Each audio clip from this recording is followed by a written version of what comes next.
is ASMR News. Drift off, wake up, or simply relax with the world's biggest headlines.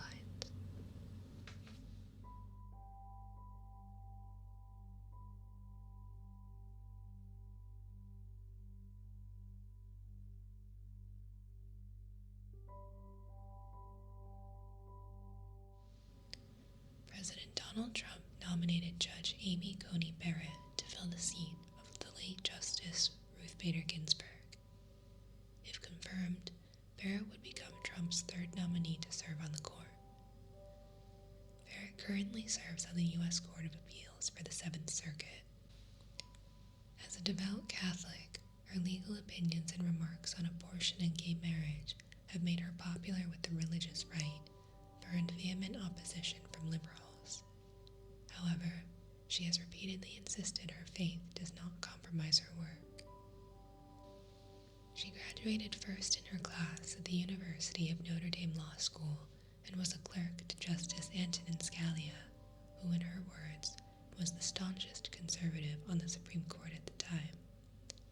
Like Scalia, she is an originalist, which is a belief that judges should attempt to interpret the words of the Constitution as authors intended when they were written. Many liberals oppose that strict approach, saying there must be scope for moving with the times.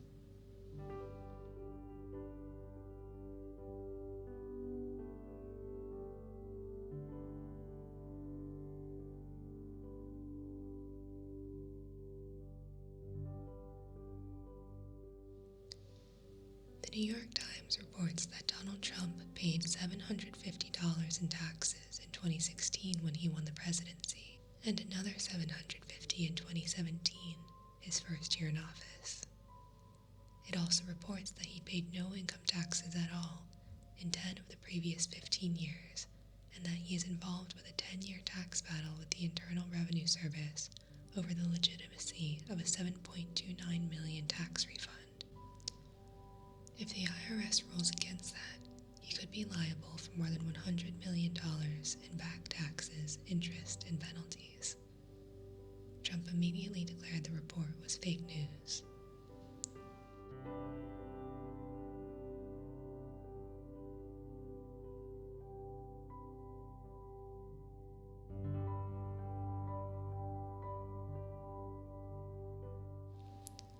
Cardinal Angelo Becciu, the head of the Catholic Church's office investigating potential saints, resigned and renounced his rights as cardinal.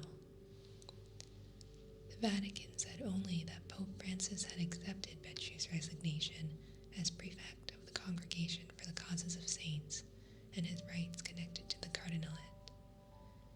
Becciu, the former number 2 in the Vatican Secretariat of State, has been reportedly implicated in a financial scandal involving the Vatican's investment in a London real estate deal that has lost the Holy See millions of euros in fees paid to middlemen.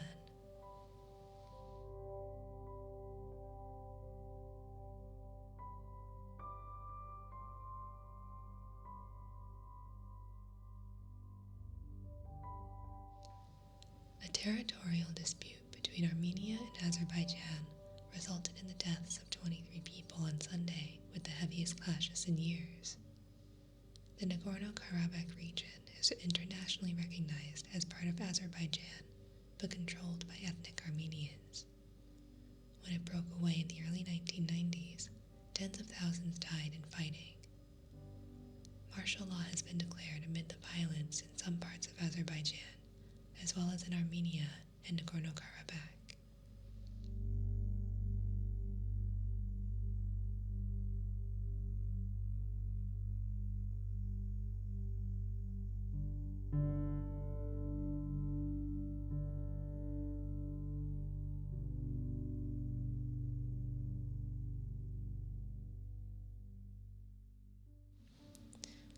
Belarus police arrested more than 50 people on Sunday as tens of thousands gathered on the 50th day of protests against the disputed election of Alexander Lukashenko.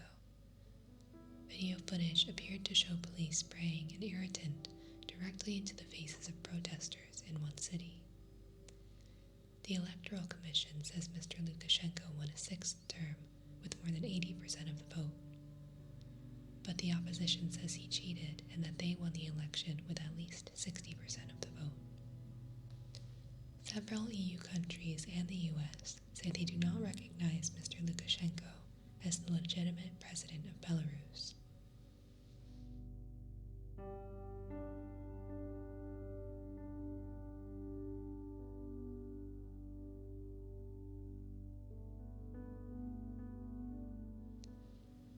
Russia has frozen opposition figure Alexei Navalny's bank accounts and seized his apartment. Navalny collapsed on a flight in Siberia on August 20th and was later transferred to the Charité hospital in the German capital of Berlin for treatment. He was discharged from the hospital on Wednesday. Germany's government said laboratories in France and Sweden had reconfirmed German tests showing that the poison used on Mr. Navalny was a Novichok agent, and numerous governments have demanded an explanation. The Kremlin has said there is no proof of poisoning.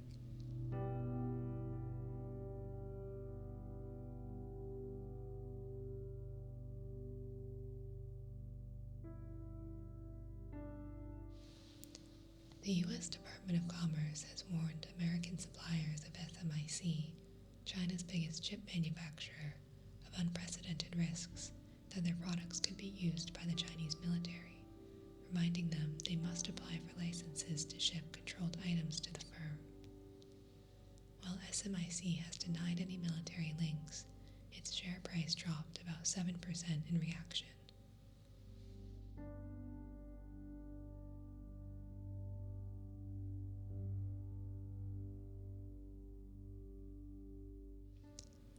After North Korean leader Kim Jong-un issued an apology for the fatal shooting of a South Korean fisheries official, the country said it will search for the body, but warned that South Korean naval operations in the area threatened to raise tensions by intruding across a disputed sea border. South Korea has accused the North soldiers of killing the man, dousing his body in fuel, and setting it on fire near the sea border, and has called for a joint investigation.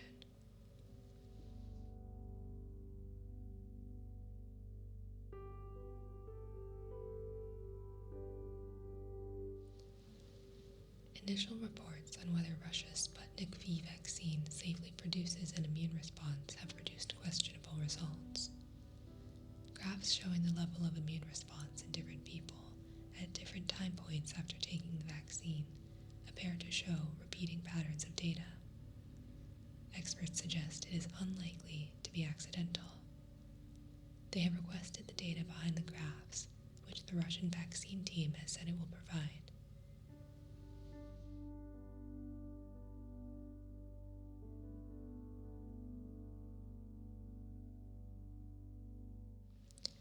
China claims it gained support from the World Health Organization before starting an emergency use program for its COVID-19 vaccine candidates.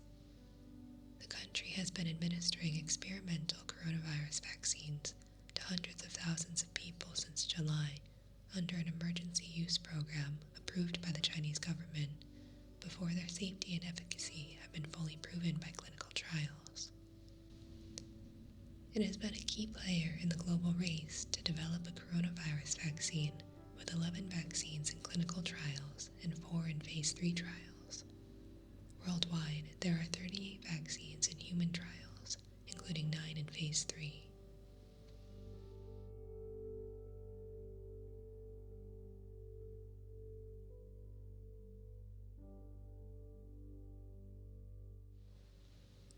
Canada's Public Health Agency reported a tripling of cases in the last 5 weeks, with young people under the age of 40 contributing the majority of cases. An average of 1,144 cases were reported daily during the past 7 days, against an average of just 380 in mid-August. Canadian Prime Minister Justin Trudeau declared Wednesday that a second wave of the coronavirus is already underway in most of Canada. He said it's all too likely we won't be gathering for Thanksgiving, but we still have a shot at Christmas, telling Canadians they have the ability to flatten the pandemic curve once again. Canada's Thanksgiving falls on October 12th.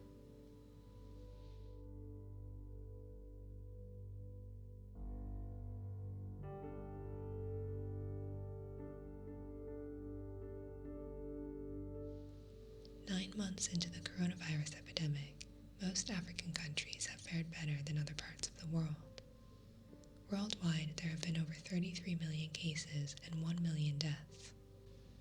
In contrast, Uganda has 7,064 reported coronavirus cases and 70 deaths, while South Africa, the hardest hit country on the continent, has recorded more than 665,000 cases and 16,206 deaths. That represents about 28 deaths per 1,000 people, compared to the more than 61 deaths per 100,000 in the US. Part of that success owes to aggressive measures enacted early in the pandemic to restrict people's movements and slow transmissions within communities, said Dr. Machino Moti, the WHO's regional director for Africa. However, she is concerned that new infections could spike in the coming weeks as restrictions ease, noting that upticks are already being observed in South Africa, Algeria, Mauritania, and Ghana, likely as a direct result of the reopening of cities in May and June.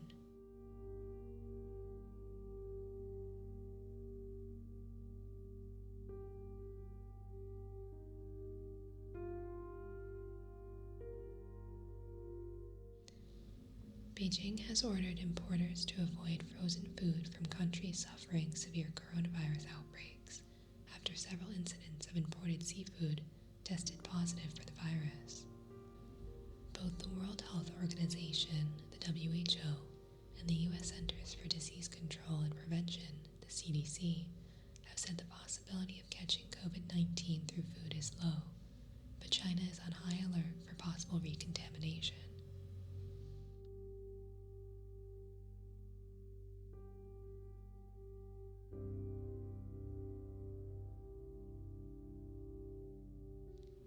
Mexico said definitive data on the country's death toll from COVID-19 won't be available for a couple of years.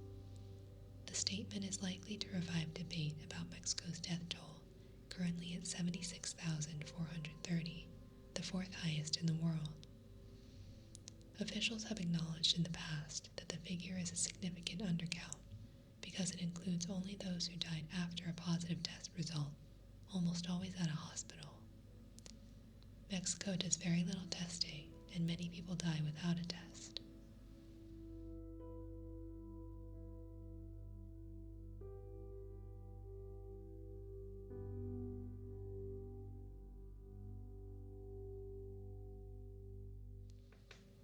U.S. congressional Democrats are preparing another stimulus plan, hoping for a vote as soon as next week. The plan under discussion would provide $2.4 million in aid, about $1 trillion less than their initial proposal, and about $1 trillion more than the Trump administration has proposed. The legislation will include unemployment benefits, direct payments to Americans, paycheck protection program, small business loans, and aid for airlines.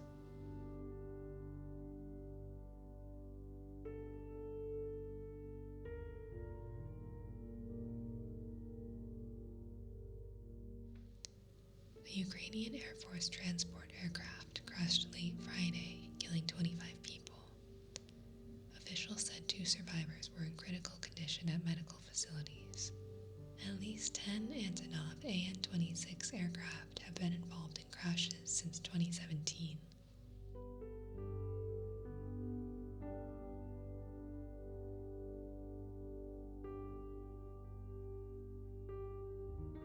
Swiss voters rejected a proposal to end an accord with the EU, allowing the free movement of people.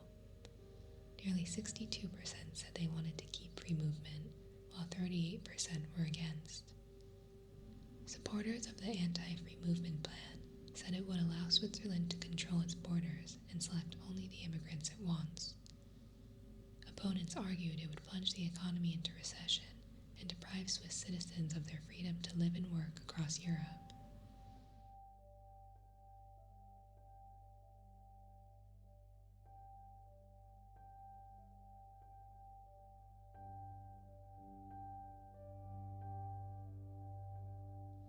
Swiss voters also approved paid paternity leave. Beginning January 1st, fathers will receive 10 days of paid leave, making Switzerland the last Western European nation to guarantee paid paternity leave. During the leave, they will receive 80% of their salaries. About 60% of voters approved the measure. Parliament had approved the paternity leave mandate in 2019, but opponents collected more than 50,000 signatures opposing it, so Swiss laws required it be put directly to voters.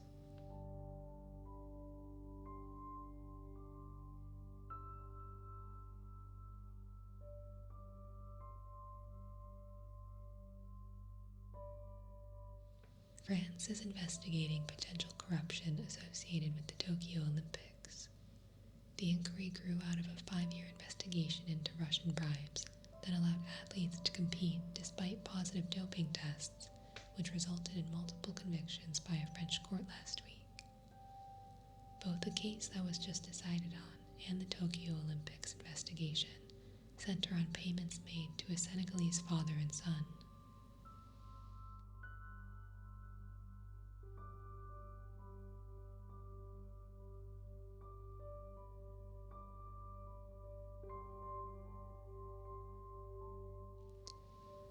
Polish leaders on Monday rejected suggestions that LGBTQ people are deprived of any of their rights in the country after an open letter from 50 ambassadors and international representatives cited a need to work for non-discrimination, tolerance, and mutual acceptance. The ambassadors' appeal comes as an increasingly visible LGBTQ community in Poland has faced a backlash from the right-wing government, many local communities, and the Catholic Church.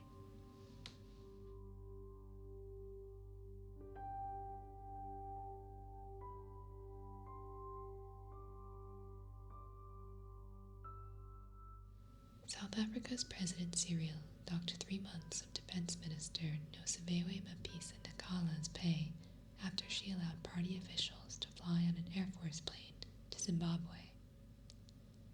The defense minister argued she was on official business and had simply given the other passengers a lift, but the president called it an error of judgment and said the money would go towards helping fight COVID-19.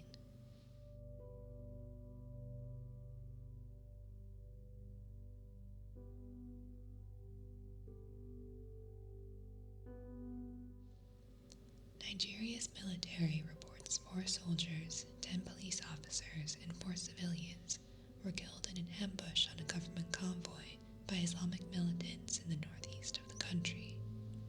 The Islamic State group said it was behind the attack, claiming 30 people had been killed. The military has been battling Islamist militants for more than a decade.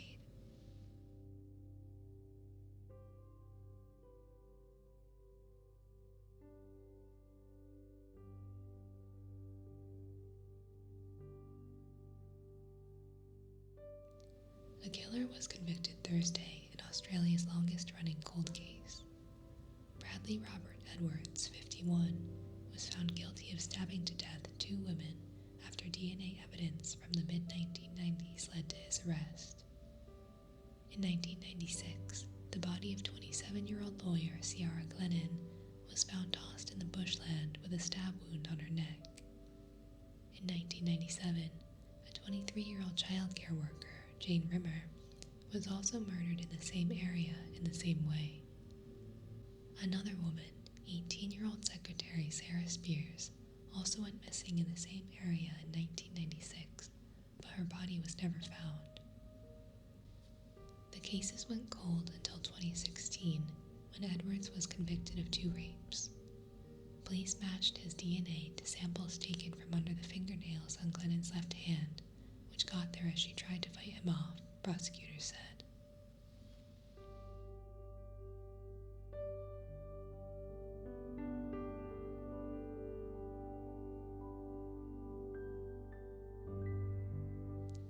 A grizzly bear mauled and killed a hunter in Wrangell St. Elias National Park and Preserve on Sunday, the first known mauling fatality in the park's 40-year history. The hunter's identity, along with a more detailed description of the incident, is being withheld pending an investigation.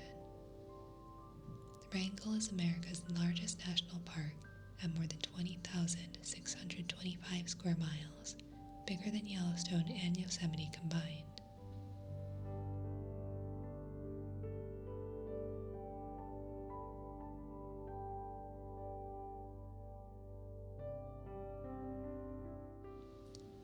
Australia has begun disposing of hundreds of dead whales after concluding there was no longer any hope of rescuing more. Officials said they had rescued 108 of the animals after 470 became beached last Monday. Most of the released whales, a gregarious species that lives in deep waters, were expected to regroup and recover.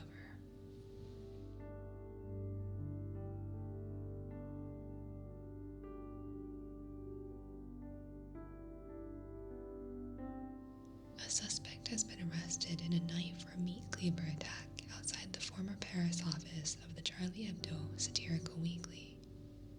2 people were wounded, one badly, but are expected to survive.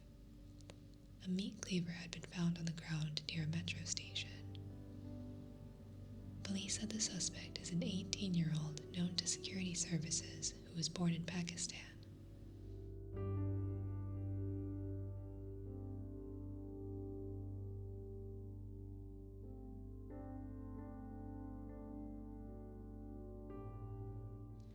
A brain-eating microbe has been found in the water supply of Lake Jackson, Texas. Officials in Lake Jackson said they were disinfecting the water supply, but did not know how long this would take. They said that people could begin using the water, but must boil it before drinking it. Residents were also told to take other measures, including not allowing water to go up their noses while showering or bathing. An investigation into the city's water supply began after a 6-year-old boy contracted the microbe and died earlier this month.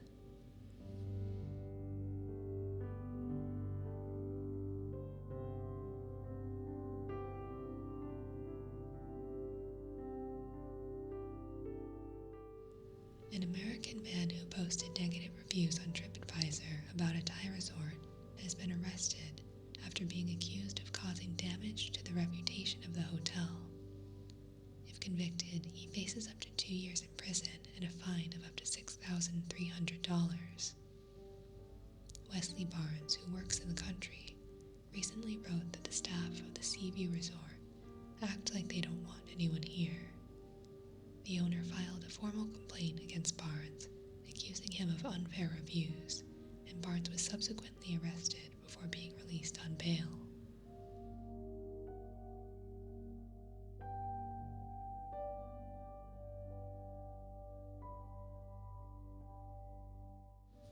Sri Lanka is sending 21 containers of waste back to the UK after they were found to contain hazardous material.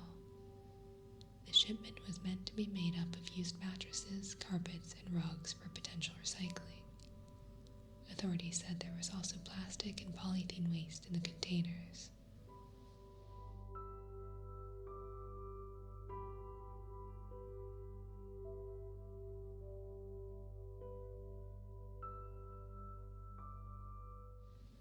Japanese actress Yuko Takeuchi, who played Miss Sherlock in the 2018 HBO series, has been found dead at her Tokyo home at the age of 40.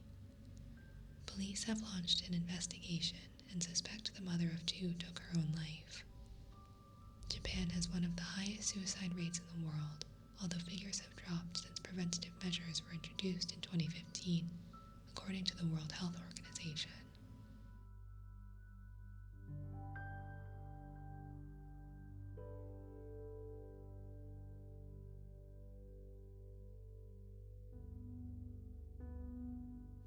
An African giant pouched rat was awarded a prestigious gold medal for detecting landmines, having found 39 landmines and 28 unexploded munitions in his career in Cambodia.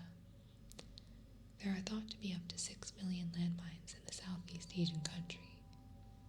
The 7-year-old rodent was trained by the Belgian-registered charity Apopo, which has been raising the animals to detect landmines and tuberculosis since the 1990s.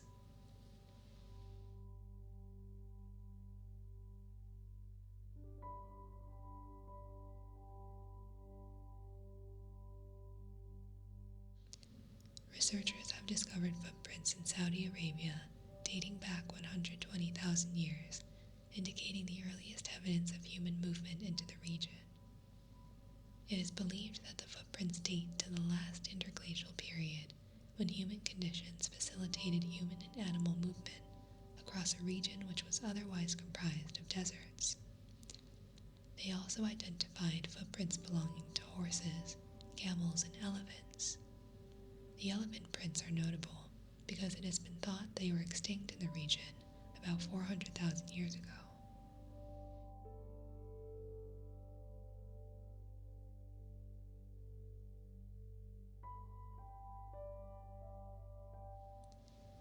Mastodon fossils have been discovered at an artisanal gold mine in central Colombia. The discovery is the first of its kind in the province, but mastodon remains have also been found along Colombia's Atlantic coast. The discovery could lead to other similar finds in the region.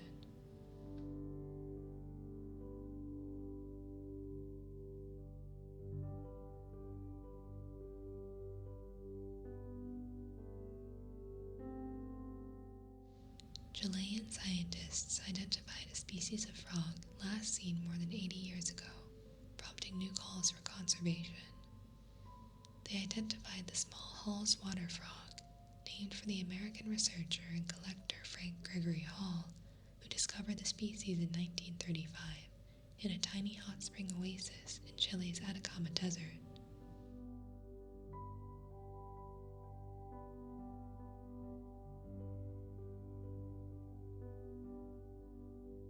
Sir David Attenborough called on 65 heads of state and government to do more to protect the environment.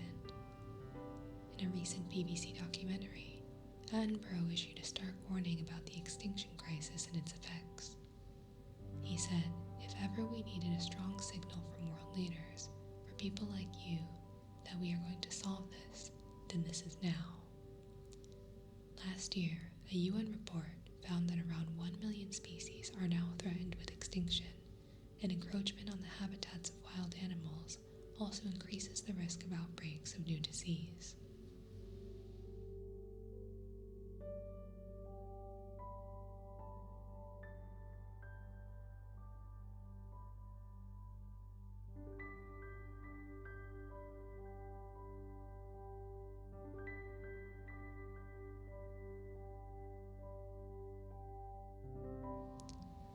An Arkansas man discovered a 9-carat diamond in the crater of Diamond State Park. Kevin Kennard, 33, picked up a marble-sized gem that had a round, dimpled shape. It kind of looked interesting and shiny, so I put it in my bag and kept searching. I just thought it might have been glass, he said. It turned out to be the second largest diamond uncovered since the area became a state park in 1972.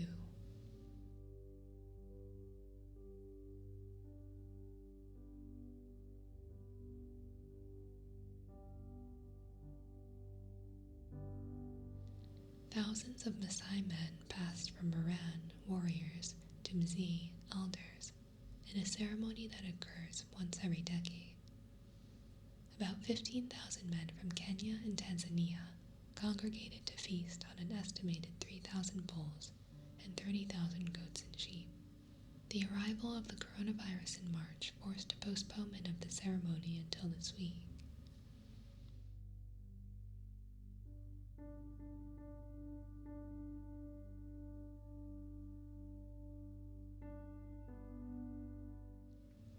NASA astronaut Kate Rubins will vote from space in the U.S. elections on November 3rd. Voting from the space station is similar to voting absentee from any place on the planet. The difference is that her vote will be forwarded electronically from Mission Control in Houston rather than having it delivered by mail. Using a set of unique credentials sent to each of them by mail, astronauts can access their ballots, cast their votes, and downlink them back to Earth, the Smithsonian National Air and Space Museum said in 2018. The ballot is then sent to the county clerk for tabulation.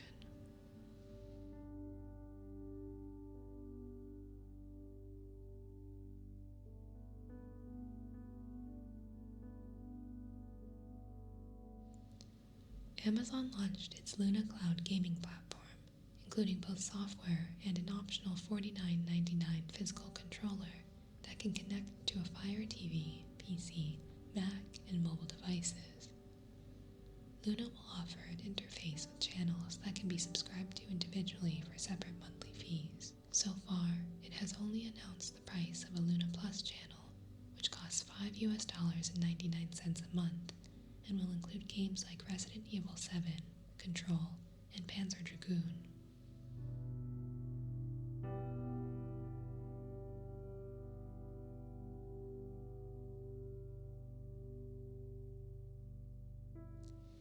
The Los Angeles Lakers won their Western Conference semifinal series against the Denver Nuggets by 4-1. They will meet the Miami Heat, who beat the Boston Celtics in the Eastern Conference semifinals 4-2.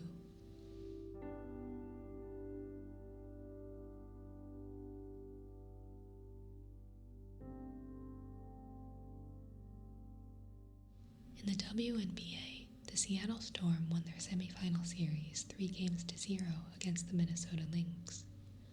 They will meet the winner of the Los Angeles Aces and the Connecticut Sun, who are tied at 2 wins each in their best-of-5 series.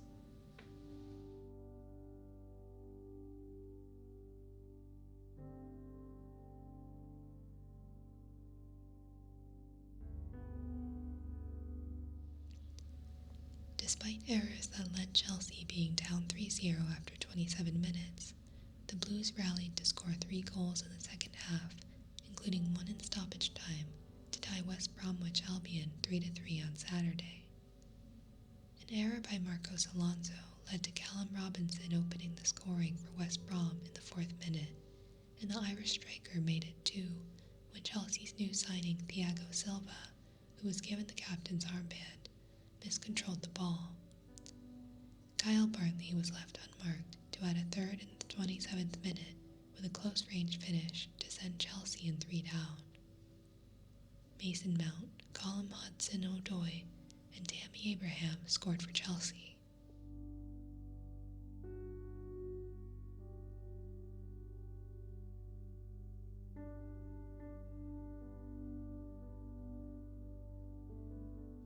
Leicester City became the first side in Premier League history to score 3 goals on penalty shots in a single game, as they beat Manchester City 5-2 on Sunday.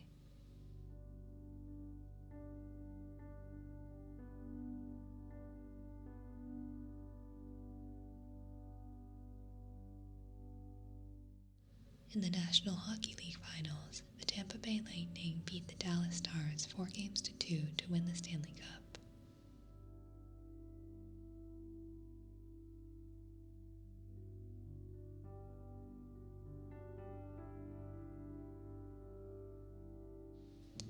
The Pac-12 Athletic Conference will begin its football season on November 6th, following the Big Ten in overturning an August decision to postpone until spring because of concerns about playing through the pandemic. The conference has secured daily COVID-19 testing for its athletes and has been given the green light from some state and local officials in California and Oregon.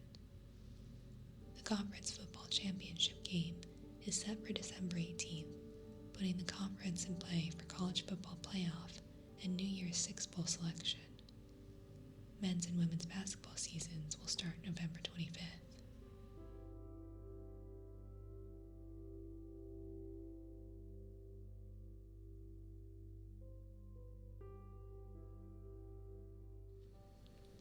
This